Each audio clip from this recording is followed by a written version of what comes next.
Joia, turma, tudo bom? Sejam bem-vindos aqui a mais um bloco da nossa aula, tá? Nós vamos seguir aqui falando a respeito da dilatação. Falamos no bloco anterior sobre dilatação linear, agora a gente vai falar um pouquinho sobre dilatação superficial. Bom, pessoal, como o próprio nome diz, dilatação linear eu estou falando em uma única dimensão. Então, né, usei o exemplo da régua, né? Então, o tamanho da régua, a régua aumenta o seu tamanho. A dilatação superficial ocorre da mesma forma que a dilatação linear, porém agora eu estou falando em duas dimensões. Eu estou falando em superfície. Se eu falo em uma dilatação de uma superfície, eu estou falando em comprimento e largura. Ora, mas se eu falo em comprimento e largura, o que é o produto de comprimento vezes largura? Eu estou falando em área, tá? Então a dilatação superficial, ao invés de eu analisar a dilatação de um comprimento, eu vou analisar a dilatação de uma superfície, que vai ser nada mais nada menos que uma área, tá? Então a área da superfície varia de acordo com a variação de temperatura e o coeficiente de dilatação superficial, ok? Então no caso, né, matematicamente, ΔS, a taxa de variação da superfície, é igual à superfície inicial vezes o coeficiente de dilatação superficial beta vezes a taxa de variação da temperatura. Uma fórmula alternativa para a gente fazer esse cálculo seria você pegar e colocar em evidência, tá? Esse nosso elemento aqui, tá? Então, como que eu poderia fazer isso? Eu posso dizer que a minha superfície final, lembrando que ΔS é igual a S final menos S inicial, eu passo o S inicial aqui para a direita e aí eu coloco o S inicial em evidência. Então eu vou ter que o S final, a área final da minha superfície é igual à área inicial vezes 1 mais beta delta T, tá? Só lembrando que no caso a unidade de área é metro quadrado, tanto a área inicial quanto a área final. O beta é o coeficiente de dilatação superficial, então vai ser uma tabelinha, e a taxa de variação de temperatura pode ser dada em graus Celsius ou Kelvin, ok? Bom, pessoal, e por fim, faz sentido a gente falar em dilatação volumétrica, tá? Dilatação volumétrica ocorre em sólidos? Sim, ela pode acontecer em sólidos, mas faz muito mais sentido a gente falar em dilatação volumétrica em fluidos, tá? Em líquidos. E aí a gente sabe que o líquido ele aumenta ou diminui de tamanho muito facilmente na presença de uma variação de temperatura. Mesma coisa acontece também para os gases, né? O gás, quanto maior a temperatura, mais ele vai agitar as partículas, mais ele vai tender a se expandir. E aí, se você confina ele num espaço, não deixa ele expandir, ele vai criar o quê? Então, ele vai criar pressão. É o exemplo da panela de pressão, né? Então, só lembrando que a dilatação volumétrica, então, dilatação linear é um comprimento, foi o exemplo da régua. Dilatação superficial foi o exemplo que eu falei da área, são dois comprimentos, largura vezes altura. Dilatação volumétrica, pessoal, ela vai ser o quê? Três comprimentos, tá? Então vai ser largura vezes comprimento vezes altura ou profundidade. Então você tem três comprimentos. A gente usa muito o exemplo do cubo, né? Então, no caso, a dilatação volumétrica, equacionando ela, vai ser dada como a taxa de variação de volume, né? Ou seja, lado vezes lado, ou comprimento vezes largura vezes altura, vai ser igual ao volume inicial vezes a taxa de variação, o coeficiente de dilatação volumétrica, que a gente chama de gama, vezes a taxa de variação de temperatura, tá? E aí, geralmente, existe uma correlação entre taxa, né, ou coeficiente de variação linear com coeficiente de variação volumétrica, tá? No caso, pensando em sólidos. No caso do sólido, geralmente essa coeficiente de dilatação volumétrica é 3 vezes o alfa, que é o coeficiente de dilatação linear, tá?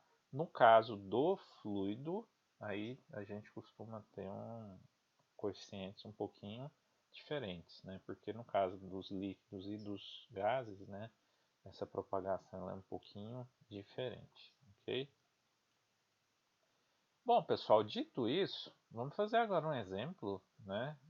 Eu sugiro que vocês busquem aí na internet alguns exemplos a respeito de dilatação linear e superficial, né? Aqui a gente já vai fazer um exemplo um pouquinho mais complexo, tratando a respeito da dilatação volumétrica, ok? Então vamos lá. Em um dia quente, né, em Las Vegas aqui, um caminhão-tanque foi carregado 37 mil litros de óleo diesel. Ele encontrou um tempo frio ao chegar em Payton, Utah, ok? Onde a temperatura do óleo diesel é de 9,5 vezes 10 a menos 4 graus Celsius. Esse é o coeficiente de variação de volume, né, de variação volumétrica do óleo diesel. E o coeficiente de dilatação linear do aço, né, de que é feito o tanque do caminhão, é 11 vezes 10 a menos 6. Então percebam que o aço ele dilata menos a variação de temperatura, tá vendo? É 10 a menos 6, ele dilata menos que o óleo diesel. Ou seja, você vai ter problema. Você vai ter o óleo diesel, que é um líquido, se dilatando mais facilmente. Então ele vai tender a aumentar de tamanho ou diminuir de tamanho com a variação de temperatura, ao passo que o aço ele vai sofrer uma dilatação menor. Então os volumes do tanque do caminhão ele vai sofrer uma variação muito pequena, tá? Então, o que ele quer aqui no nosso problema, né? Ele quer que a gente faça, né, esse cálculo, né, de como foi essa variação. Então vamos lá. O volume do óleo diesel aqui, ele vai ser diretamente proporcional à temperatura, né? Então, como a temperatura diminui, esse volume do combustível também vai diminuir. Então, baseado naquela equação, né? Delta V igual a V vezes. Aqui ele está usando o coeficiente beta, né? Mas eu tinha usado o gama para não confundir com o de superfície, né? Dilatação superficial. E aí, né? Ele está dizendo aqui que a temperatura ela estava 23 Kelvin, tá? Abaixo da temperatura de Las Vegas. Ou seja, né, sofreu uma redução de 23 graus Kelvin. Aí ele pergunta quantos litros foram descarregados. Então ele carregou 37 mil litros de combustível e agora ele vai ter que descarregar. Será que vai conseguir descarregar os 37 mil litros? Vamos lá. Então a taxa de variação do volume vai ser igual ao volume inicial, 37 mil litros, vezes o coeficiente de dilatação volumétrica, vezes a taxa de variação de temperatura, que foi negativa, menos 23. Então, o volume entregue lá no final vai ser de menos 808 litros, tá? Ou seja, 36.190 litros. Aí você vai perguntar, né? Mas espera aí, escuta. O cara carregou 37 mil litros e descarregou 36 mil litros. Isso é possível? Sim, isso é possível. Né? Muitas pessoas poderiam pensar, nossa, teve vazamento, ou o cara, né, pegou uma parte do combustível para ele, né, sei lá, teve corrupção. Quando na verdade não foi isso. Isso aqui são apenas, né, alterações químicas e físicas do objeto, né. Que a gente vai perceber aqui, né? Note que a dilatação térmica do tanque do aço nada tem a ver com o problema. Então não foi o tanque que diminuiu, porque se a gente for calcular aqui, essa dilatação foi mínima por conta do aço, né? Aí vem a pergunta, né? Quem pagou pelo óleo diesel que desapareceu, tá? Então será quem que pagou por esse óleo diesel? Na verdade, pessoal, ninguém pagou, né? Na verdade, o que vai acontecer? Esse óleo diesel, quando ele voltar lá para os tanques, né? E a temperatura for restabelecida, ele vai voltar àquele volume original, tá? Então, por esse motivo, não precisa de ninguém pagar essa diferença aqui em questão, ok? Bom, pessoal, Uma outra característica que é importante a gente falar quando nós estudamos os aspectos termodinâmicos, propagação de calor, dissipação térmica e por aí vai, é a gente compreender como é que acontece o processo de absorção de calor por sólidos e líquidos, tá? Então, a absorção de calor por um corpo, por um objeto, ele vai depender basicamente da sua capacidade térmica, tá? Que nós chamamos aqui de C. E essa capacidade térmica, ela de um objeto, né, vai ser nada mais nada menos que uma constante de proporcionalidade entre o calor recebido por esse objeto ou cedido por ele em função da variação da taxa, né, de temperatura.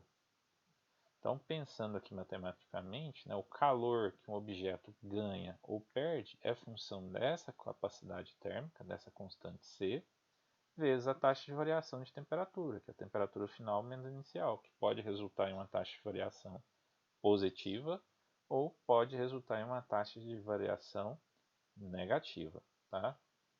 Essa capacidade térmica C, como ela é uma constante, geralmente ela é medida em unidades de energia por Kelvin, tá? Então, por exemplo, né, uma pedra de mármore, você tem uma taxa de capacidade térmica ali de 179 calorias, é uma das unidades de energia por grau Celsius, tá? Ou calorias por Kelvin, ou joules, né, 749 joules por Kelvin. Então, você pode trabalhar ela de formas diferentes. Eu não vou entrar aqui, pessoal, em detalhes, tá, sobre as formas que essa capacidade térmica, né, o que pode influenciar, o que pode variar de um corpo para o outro, tá? Existem vários aspectos que podem amplificar esses efeitos ou não, né? Então, se você tiver, por exemplo, um objeto metálico, você vai ter uma certa capacidade térmica em função do material. Porém, se você tem um material envolvido por outros elementos, por uma pintura, dependendo do tom, da cor dessa pintura, esse efeito ele vai mudar um pouquinho. Então você vai ter uma capacidade térmica ali que é devido ao metal, mas o processo de absorção do calor, a troca de calor vai variar de acordo com a cor, de acordo com o tipo de objeto que o envolve e por aí vai, tá?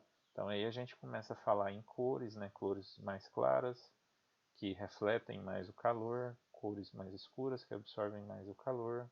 A gente começa a falar em materiais diferentes que têm capacidades térmicas diferentes. Então, por exemplo, uma caixa térmica, né?